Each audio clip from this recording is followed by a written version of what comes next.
Looks like my old high school. What is school for?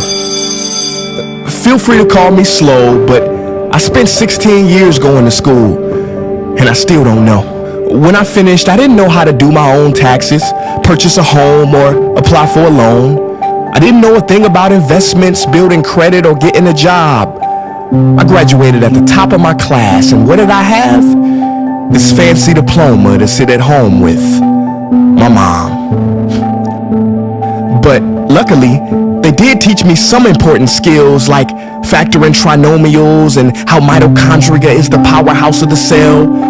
I'm so happy I remember the Pythagorean theorem, because it helped me a lot.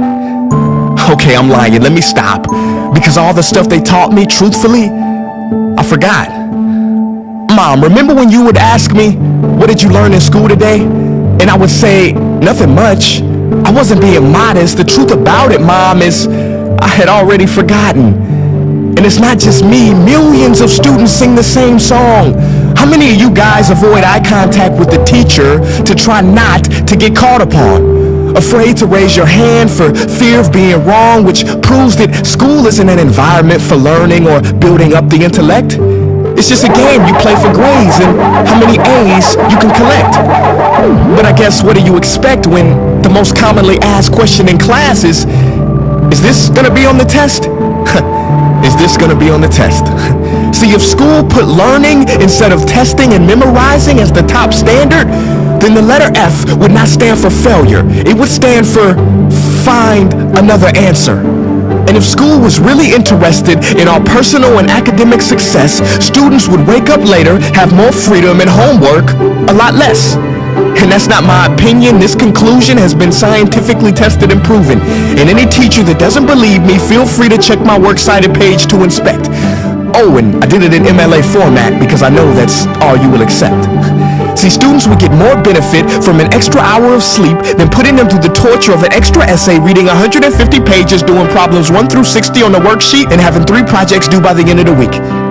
Not only is it pointless pain, but it's also dim-witted, because we get so much work, but they don't teach the time management skills to deal with it. See, in school, we are controlled by bells. We have to learn in rooms with the feng shui of a prison cell. We have to ask permission to relieve bodily functions, but not before the teacher asks a million questions like, why didn't you go before class? I'm sorry, my bladder is kind of on its own schedule and it's not always timely. See, teachers always say, use your time wisely. But that never made sense to me. Because these 6 cruel hours of our lives we call school might literally be the worst use of time management ever in history. Think about it. The traditional teaching method is foolish. No, it's useless, multiplied by the square root of stupid. What they do is they cram information in your head, force feeding you, and then you throw it up on the test.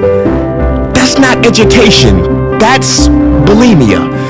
And the more bulimic you are, the better you will do on their assessments. So it's no wonder why so many students graduate mentally and emotionally anorexic. See, school teaches you how to memorize dots. True education should teach you how to connect them. True education teaches you how to catch a fish. School teaches you, yeah, you caught the fish, but you didn't show your work, so it doesn't count. Throw it back. I'm just asking, what is school for? It's not education. That's just not true. If you still think that, you might be sniffing glue. See, the word education comes from the Latin root educe, meaning bring out, i.e. bring the gifts out of a person and make them viable. But school doesn't bring out much. It just stuffs more facts inside of you. Now some of that stuff is justifiable. We need reading, writing, and some arithmetic. That's fair. But are you telling me metamorphic and igneous rocks are more important than self-care? If suicide is the 3rd leading cause of death of ages 10 to 24, and Harvard studies suggest the biggest predictor for success is self-control and emotional health, then why the heck aren't we taught how to handle stress, bullies, or rejection? How about anxiety or depression? You know, skills we need for our entire lives. Bro, I don't even know how to cook. I'm honestly surprised I'm still alive.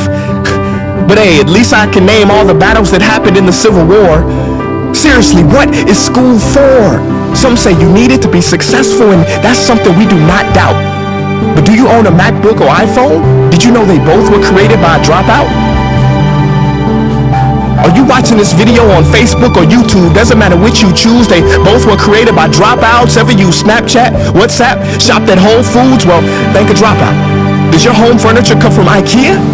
Okay, don't get the wrong idea. He was not a dropout. Don't be a fool. I mean, how could he drop out? Ingvar Kamprad, founder of IKEA, never even went to school. I know what you're thinking.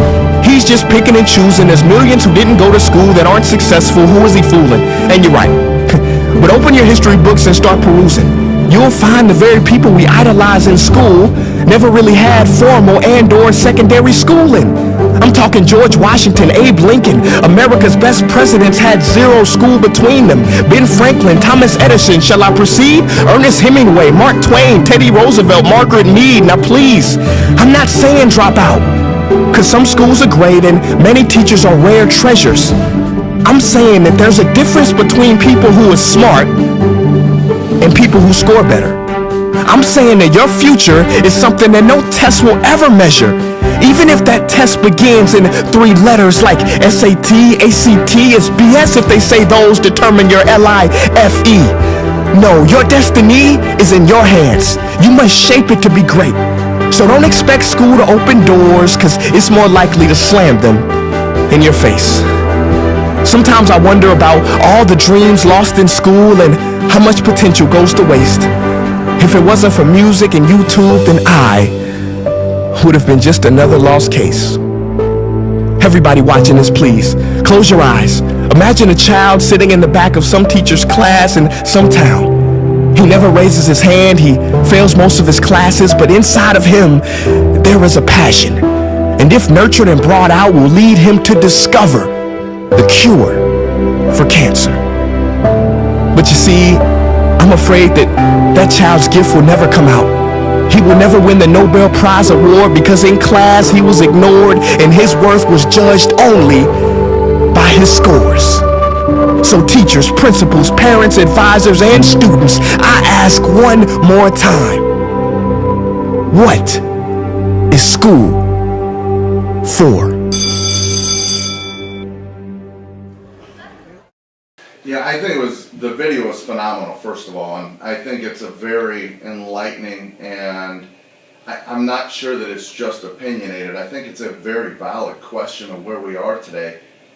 In regards of what do I think school is, first of all, it is training. It's training, and sometimes is students, and I ask you guys, but all students is, do you know what you want to be when you get older? And usually that answer is I think I want to do this, or no, I'm not really sure. And so school really to me is we are training the brain to think in different avenues so that one day when we might know what we might want to do in life, we then are a little bit smarter. We have the ability and the training to, our brain understands certain things, so that now when I'm getting the on-the-job training or going to college to get the training for whatever profession, or if I'm in some type of trade school, whatever it might be, that I'm able to, like when they talk about in this video, bringing things together, you're able to bring things together. And an example of me being a previous math teacher, if nobody ever taught you what an addition sign was, you might think that was a T. And you wouldn't be able to put the two together one day and go, this doesn't make any sense. And therefore you might never become an accountant, or you might never be in finance, you may never work in numbers. So as we go through schooling, obviously the state sets the foundation of here's the basics that we need every student to have, so that when they leave 12th grade, when they leave their senior year, here's the basic understanding that every single kid will have. And then from there they're going to go and they're going to take what their knowledge is already and expand upon it and what they might want to do with it. Does that make sense? Mm-hmm. Yeah. But some great questions in here that I think were brought up, and truly, there are things in here, you know, sometimes I think we go, all right, we have to remember all these things. But do we? That's a very valid question.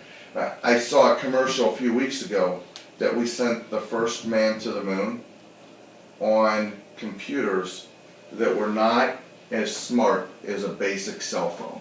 And when you think about that, a cell phone had more technology than what the computers had when we sent the first man to the moon.